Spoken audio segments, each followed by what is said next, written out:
Hey everybody, John Fenn here, Church Without Walls International, CWOWI.org. Hope you can join us. We're a house church network, a worldwide house church network. I do online webinars where we can all visit, chat, answer questions, ask questions, etc. And my next one is April 25th. If you're seeing this yet, after this is being done today, April 25th, 1 p.m. Tulsa time, that is Central U.S. time in Canada. So 1 p.m. Central Time U.S. and Saturday the 25th of April. And I'll talk about end times. I'm going to talk specifically about the Jewish belief of the Feast of Trumpets and how it included in there what we call the rapture. It set the tone for the time of Jacob's trouble, what we call the tribulation. I'm going to be teaching from that, and you'll need to get the Zoom app and the latest software in that. I'll have notes attached for those who take the time to join us. And it'll be a blessing to you and something to study for days in advance or days following. So anyway, today talking about conspiracy. This is something that, with a question mark, this is something that the Lord has laid on my heart the last 2 or 3 weeks that we've been in during this time of lockdown with the pandemic. And, seeking Him about, how should I act? What should I do? What should my mindset be? And He dropped into my spirit Isaiah chapter 8, verses 10 through 14a. And the context in Isaiah is that the Assyrians are their enemy, and there's much word and much talk about, is Israel in alliance with them? Is there a secret agreement going on? Is Assyria going to attack? There were all kinds of things going on at the time.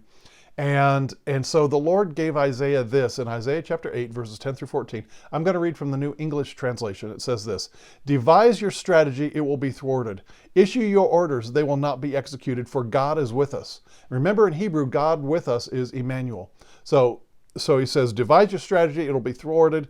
Issue your orders, it will not be executed, Emmanuel. For God is with us. Christ in us, the hope of glory in New Testament time. "Indeed, this is what the Lord told me quite forcefully. He warned me not to act like these people. Do not say conspiracy every time these people say the word." That's what He said. The Lord told me forcefully to this: do not act like the other people. Do not say conspiracy every time they open their mouth. The next thing is, do not be afraid of what makes them afraid. Do not be scared. Do not be afraid of what scares them. Do not be terrified. You must recognize the authority of the Lord of heaven's armies. He is the one to respect. He is the one we fear. He will become a sanctuary and yet a stumbling block to those who don't believe.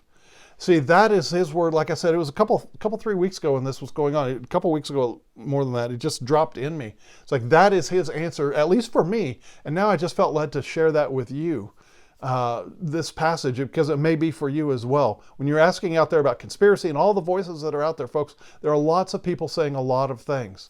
But the focus is the fact that God is with us. Christ is in me, the hope of glory.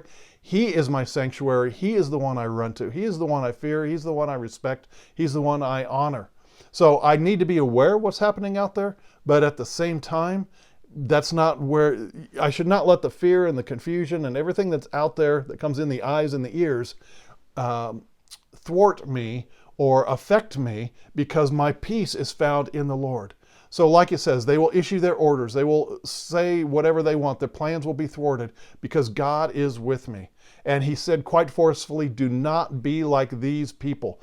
Do not be afraid of what scares them. Folks, do not be afraid. What scares them does not scare me. Be like that. Find your peace in the Lord. Let Him be your sanctuary and adhere to Him. Draw close to Him. Take your time, take your walks, develop your own prayer time, your own time of worship, and find that peace on the inside. Shut out some of these outer senses here of the physical realm, of the news and everything else, and look on the inside and find that peace. And once you find that peace, guard that peace, protect that peace. All right, that's really all I had today. Just a short word of exhortation. I'll read it one more time in the New English Translation, Isaiah chapter 8, verses 10 through 14. "Devise your strategy, but it will be thwarted. Issue your orders, they will not be executed, for Emmanuel, for God is with us. Indeed, this is what the Lord told me quite forcefully. He warned me not to act like these people. Do not say conspiracy like they do every time they open their mouth. Do not be afraid of what scares them. Do not be terrified.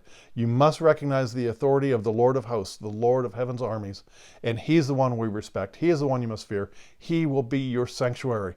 Yes, a stumbling block to those who don't believe." So for us, he's a sanctuary. Stay in that sanctuary. Stay in that peace. All right. And I hope you can join us for the Zoom meeting, the web meeting. We've had no problems with security or anything else. We've been with Zoom for a long time. Long time. We were part of some of the original users before it ballooned up in this pandemic to have so many millions more. But we've been using them a long time, never had any trouble. So Saturday at 1 o'clock Central Time U.S., and I'll be talking on the Feast of Trumpets, Rosh Hashanah, and the Jewish meanings behind it. Everything that's going on. You have lots of notes if you can attend that. The notes, at least right now, are only made available to those who take the time to attend. So anyway, hope you can join us. It's, of course, free and everything. It's just to be a blessing. All right. See you then. Bye-bye. CWOWI.org, and you can register there.